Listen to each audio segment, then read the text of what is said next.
Last episode, I outlined Russia's strategic war goals according to Vladimir Putin and according to the Western media. I then looked at the viability of each war goal given Ukraine's terrain, transportation infrastructure, and the force ratios involved.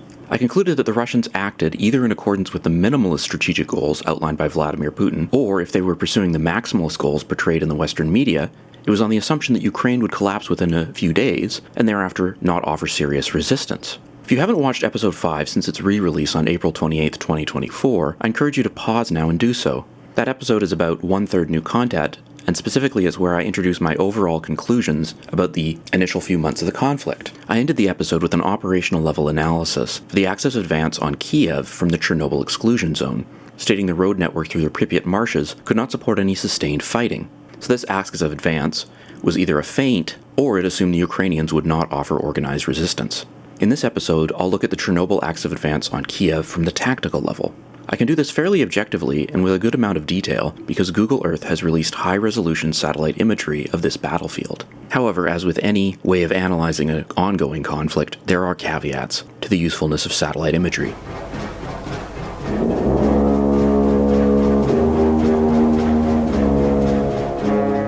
And to begin with, there's some important context.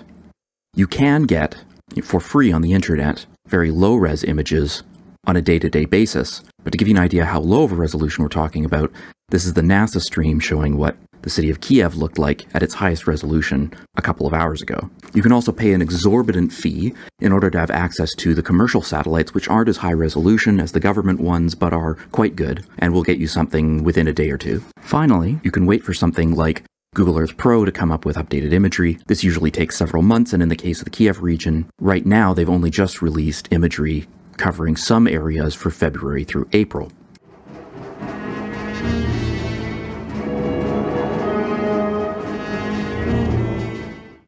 On this map here, for instance, I've charted out the areas that show post-Russian invasion in green. And as you can see, there's large parts that are still missing. There are a couple of notable missing pieces of information. First of all, this is approximately the highway route that occurred from the Chernobyl exclusion zone into around the Antonov airport battle. This is where apparently the Russians suffered very high losses both in tanks and then later within their combat service support vehicles, that is the convoys of resupply, from Ukrainian National Guard and militia organizations.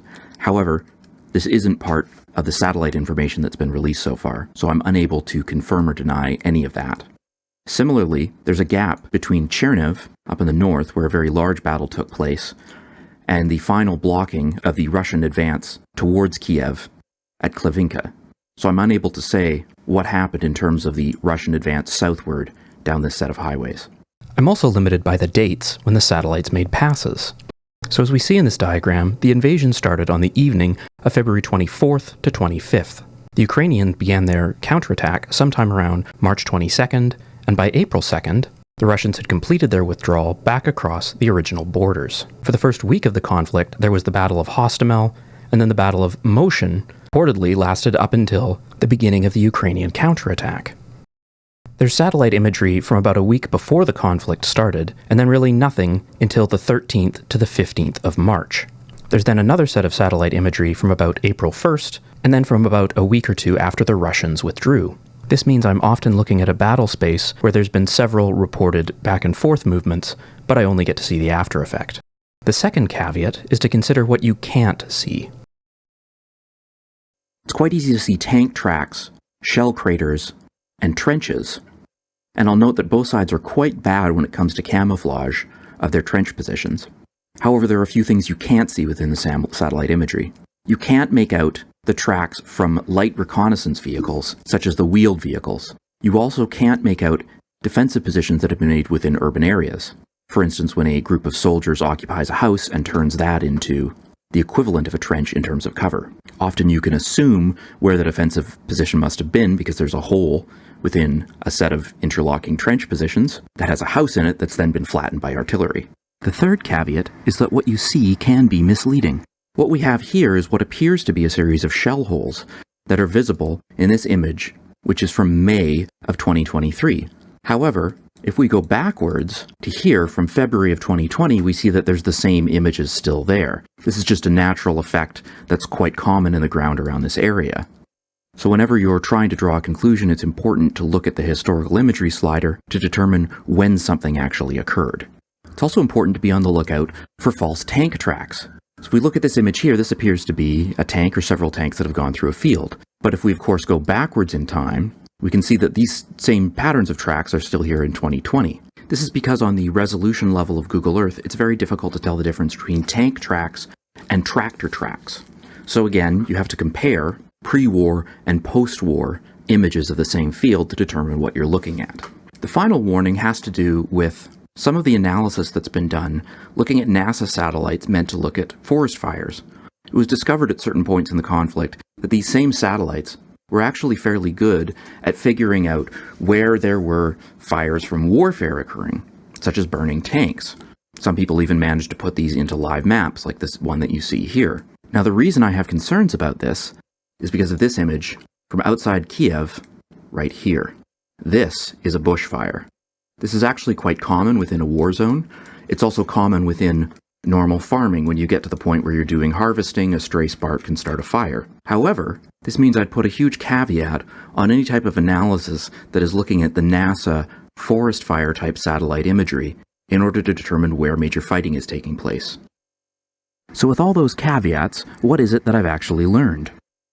It's surprising how much you're actually able to see within these images, and how much I was able to dissect exactly what had happened during the various battles. I haven't gone over everything inch by any means, but I have covered quite a lot of the terrain, and so when I say that certain things don't exist, or that I haven't seen certain things, at the very least, there's nothing large or significant. That is, nothing at the battalion or BTG level or above that's occurring.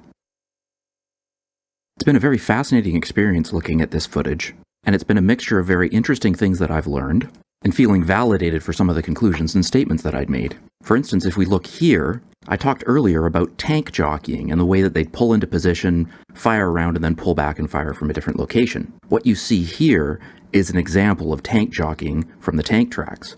Although something interesting that I learned is that Soviet-designed tanks, that is the T-80s, T-90s, T-72s, etc., had quite poor reverse gear changes, and so it appears that both the Russians and the Ukrainians seems to deal with this by jockeying into position, firing around, and then rather than going into reverse, doing 180-degree turns. You see more of these curving circles for their jockey positions rather than tracks that go to one location and then reverse.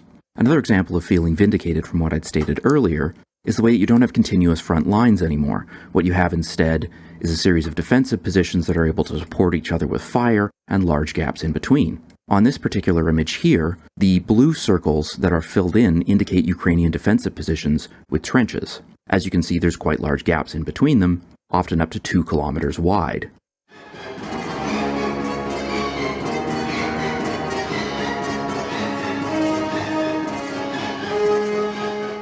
In terms of the color scheme that I've used for this, if something is a defensive position, I've outlined it with a polygon with the interior partially shaded in, and it's color-coded with blue for Ukrainian and red for Russian. If it's a location where there's shell fire, I use an orange outline like this. And if it's an area where there's tank tracks but no defensive positions, I use a color-coded outline like this without any shading.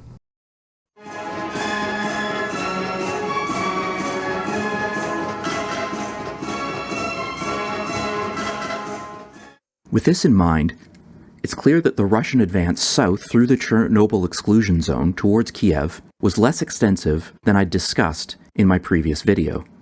In particular, the amount of battles that took place further south than the Antonov airport is quite limited. The Ukrainians established a defensive line on the Irpin River, and what they did between the Belarusian border and this defense line is what's known as a covering force battle. You stand and fight in hasty defensive positions at major junctions and choke points, and used armored vehicles to conduct ambushes to slow up and attrit the advancing force. This appears to have been quite competently done. From what I can see from the satellite imagery, though I'd have to emphasize I don't have imagery from that highway where apparently there were so many ambushes on, the Russian advance up to the Irpin River also appears to be fairly competently done. The jockeying and selection of terrain appears to be done fairly well. And I don't see massive amounts of burnt-out armored vehicles, even on days when you have satellite imagery in close succession. When the Russians encounter resistance on a road, they appear to fairly quickly exit the ambush site, find high ground to jockey from, and then either use fire superiority to extricate the ambush or push through the objective. However, once the covering force battle was over, and the Russians reached the Irpin River, there doesn't appear to have been a serious attempt to breach through that main defensive area. Going over to the Flokark map, you can see that this is part of a natural defensive perimeter for the city of Kyiv. The Ukrainians increased the river's defensive capability by demolishing the dam here in order to flood this area. It was a very reasonable decision on the part of the Ukrainian army to focus on digging in at this location, as it's a naturally good defensive position. It's far enough away from where the Russians began their advance that they would have time to prepare something of a defense. But it's also far enough away from the center of Kyiv that you're not letting the Russians get into your capital before you do anything significant to stop them. As I said, I'm not able to see the tracks from light reconnaissance vehicles, and so the various areas that I discussed towards the east, southeast, and south of the city likely still occurred, but they would have been contact between small reconnaissance forces and hasty defensive positions established by the Ukrainians in the first couple of days of the war. In terms of the western side of Kyiv, I've indicated here in blue, and these are referred to as tactical blocking symbols, the limits of the Russian advance towards Kyiv. And these three blue blocking symbols also indicate the three locations where significant combat appears to have occurred. You can tell the difference between a defensive position that was possibly probed by reconnaissance elements, but otherwise left untouched, versus an area where a significant battle took place based on the shell holes and whether or not you see tank tracks from the opposing force in the area. For instance, this is a defensive line here, where the Russians clearly assaulted and penetrated. You have a defensive position where there's burning vehicles and shell craters, a series of Russian tracks, lots of shell craters surrounding and around the area of the next defensive position, and then other Russian tracks then going past the original defensive position. Contrast this to a defensive position such as this one, where you see the dug-in trenches but no shell craters and no tank tracks anywhere nearby. With that in mind, let's look at the battles and various movements and activities on the western side of Kyiv. That is, recover the ground from my last episode.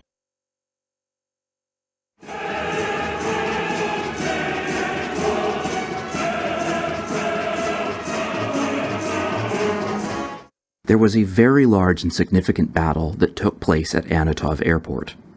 This is also sometimes called the Battle of Hostomel, which is a town on the outskirts of the airport. In the early morning of February 24th, the Russians conducted a helicopter assault on Antonov Airport, which is a large airport to the northwest of Kyiv.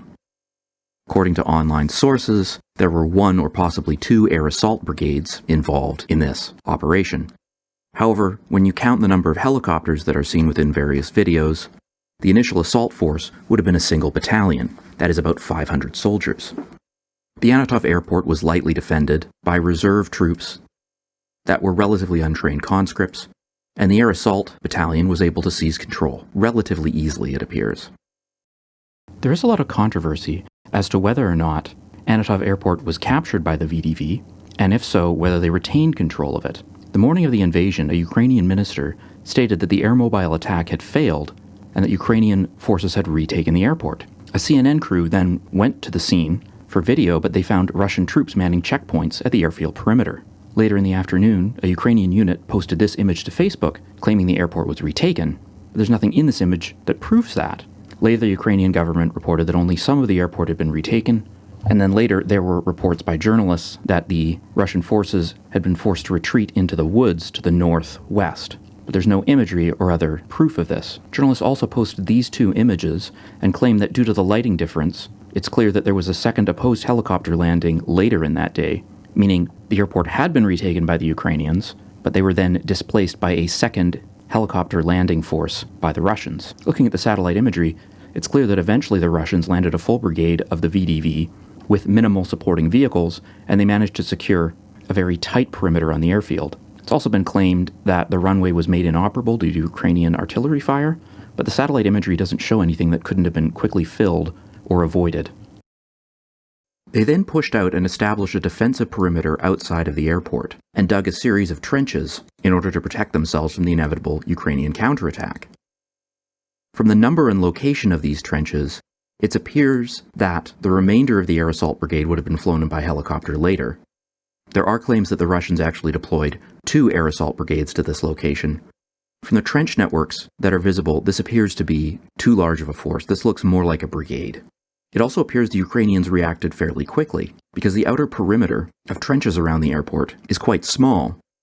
They appear to have gone about the right distance on the southern end of the airport here and here, but a proper airport perimeter would have gone all the way to the edge of the forest here, and at least out to this group of 2 villages. It also would have included taking the town of Hostomel. This would have put the airport landing approaches out of the range of man-portable air defense missiles or man-pads, meaning that any attempt to resupply the airport by anything other than smaller helicopters moving as close to the ground as possible would have been suicidal. You can see locations here where Ukrainian mechanized forces began to do jockeying in order to assault the Russian defensive positions, and frankly, the towns, villages, and buildings around the area of the airport are completely flattened or very significantly damaged. Clearly there was Ukrainian mechanized force that came up in this direction and assaulted the perimeter of the airport. They must have been able to take out this redoubt here in order to have then jockeyed in around this location where they would have been directing fire into this area that was likely hastily fortified. We can also see at the northeast of the airport, in this location, where there appear to have been some light armored vehicles which were brought in as well, although possibly they could have been from the relief force that arrived within a few days. These armored vehicles have been dug in so that only their turrets are showing, and you can see the tracks from when they maneuvered into position. You can also see a set of tracks here, where later Russian tanks, as part of the relief force, jockeyed while engaging in fire with Ukrainian tanks that are jockeying, coming out of the tree line to the east here. There's a further network of trenches here at the north end of the airport, and a set of small slit or battle trenches covering this line along here. Overall, it appears that the Russian Air Assault Brigade had quite good junior level leadership, but some issues at the higher, more senior levels. If you zoom in on some of the trench positions, the individual slit trenches and positions for fighting vehicles are fairly well constructed, though not very well camouflaged. But there wasn't much of an effort to push out the perimeter very far, and some of the arrangements simply show a failure from higher level leadership to utilize terrain better than simply placing things within a line.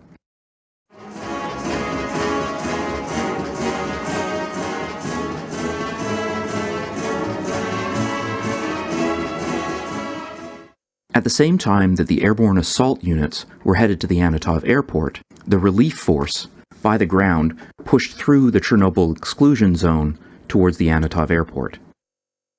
This is the tactic that's been highly criticized of them simply making a beeline down the straightest routes towards the airport, where they were able to be easily picked off by the Ukrainian National Guard troops.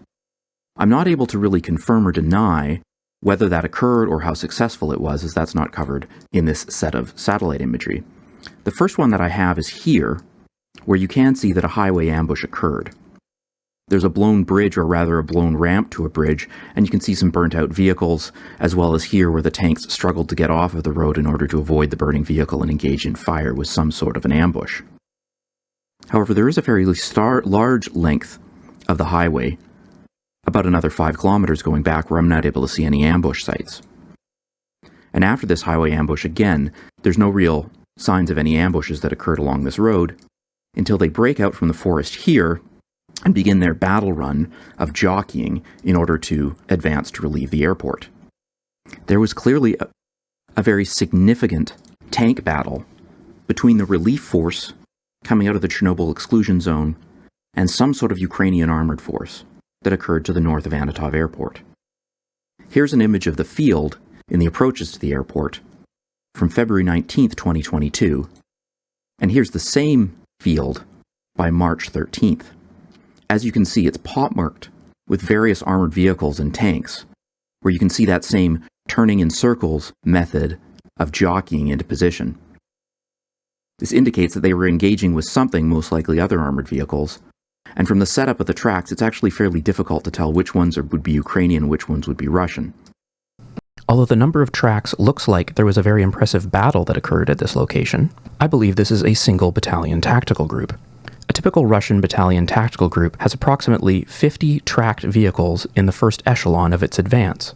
Russian doctrine is also that a battalion tactical group should have a frontage of 5 to 10 kilometers on the advance and an assault frontage of 3 to 4 kilometers. That is, when they conduct an assault on a specific location, a battalion tactical group needs to spread out over 3 to 4 kilometers. This field is almost exactly 3 kilometers wide, with an extra 1 kilometer along the woods for fire support to operate. And if you look at the number of tracks, it's difficult to credibly claim there are more than 50 armored vehicles maneuvering across this field during the assault. Similarly, in the south, near Moritske, there's an assault frontage of about 4 kilometers, which seems to indicate that there was a second battalion tactical group advancing down this road, trying to seize Moritska and then link up with the air assault element at Antonov Airport. It appears this BTG attempted to link up with the airborne troops on the western side of the airport, but ran into a Ukrainian defensive position around Moritska. There's some very hasty defensive positions on the other side of this water feature here. These defensive positions have a fair number of shell holes around them, but not large saturation. The Russians then appeared to have established some sort of a hasty defensive position, possibly around the time of their withdrawal as well, in this location, right on the edge of this open field, which would have provided a good amount of fire.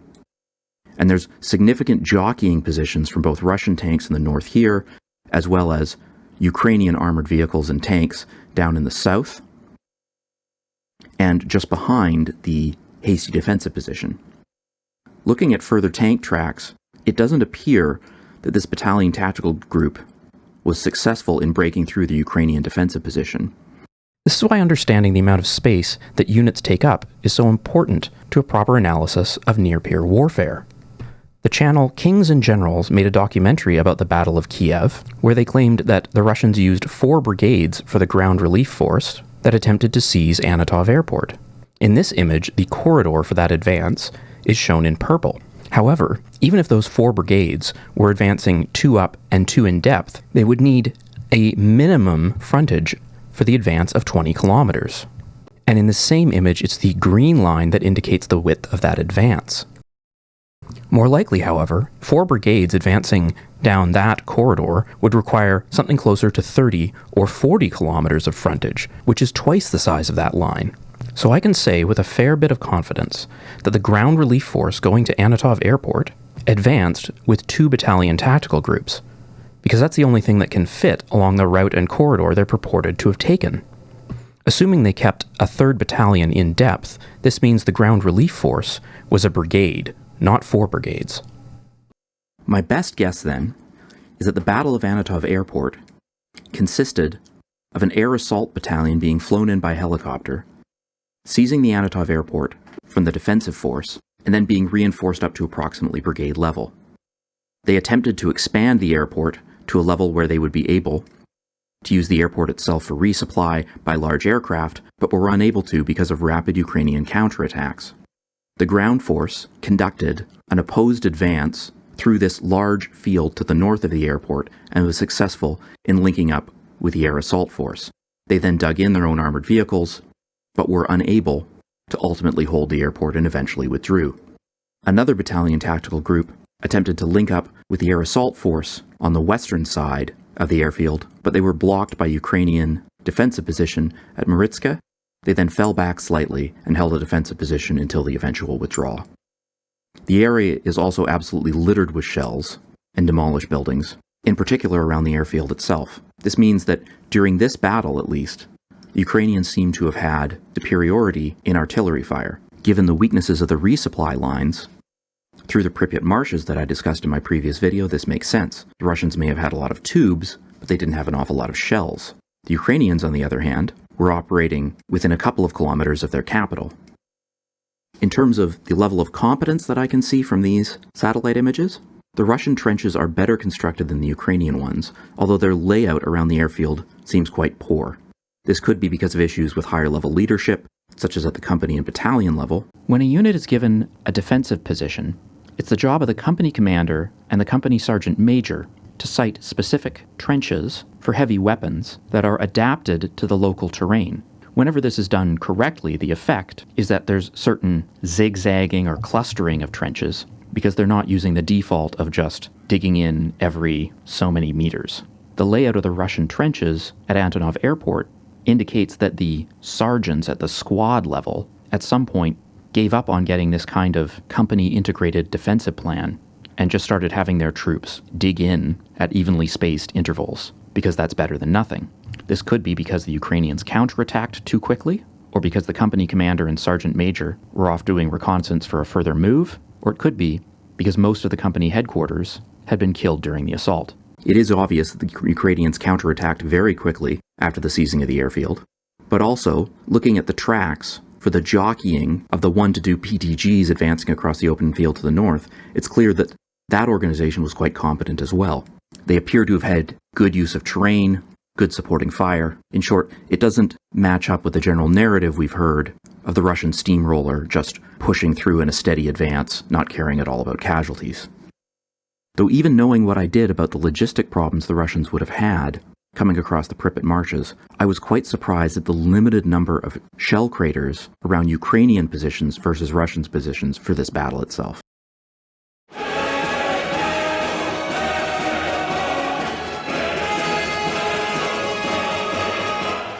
It was largely speculated at the time that the Russians seized the Antonov airport either as a foothold to allow them to seize all of Kiev, or as part of a plan to decapitate the Ukrainian government, thereby ending organized resistance as a whole, which is a type of operation known as a coup de main. To begin with, let's ask whether the Antonov airport operation could have been part of one of these decapitation strike coup de main operations. The Russian airborne services are split into two organizations, air assault units and airborne units. Air assault units are meant to support operational maneuver, that is, operations at about the corps level, by taking key terrain and forcing commitment of reserves to the air-landed force, which the enemy therefore cannot use to oppose the main force, which in this case would have been the axis of advance coming out of the Chernobyl exclusion zone.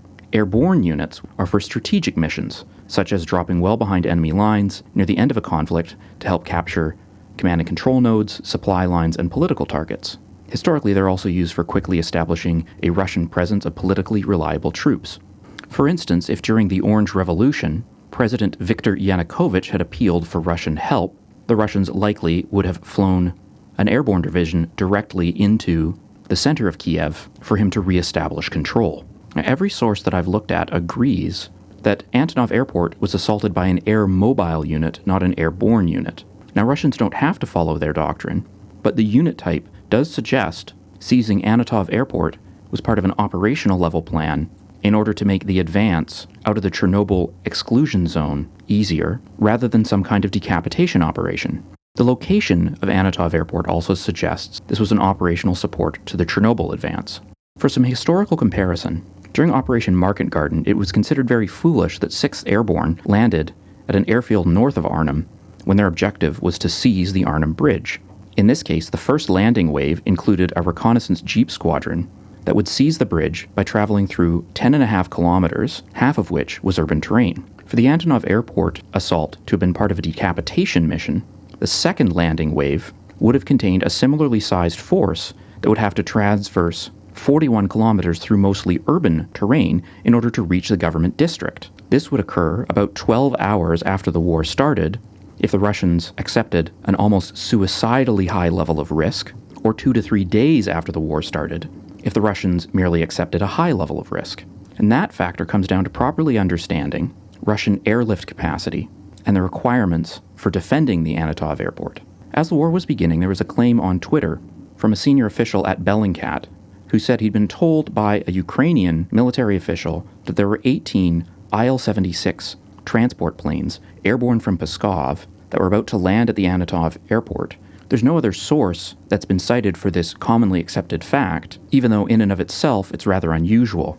To begin with, Pskov is near St. Petersburg, nowhere near Ukraine, so it's odd that the Russians would use aircraft based out of this area. Second of all, Pskov is the location of the 76th Airborne Division, and not the location of any of the air mobile units that are purported to have taken place in the Battle of Antonov Airport. It doesn't make any sense to reinforce a tow-hole landing at an airport with units from an entirely different division.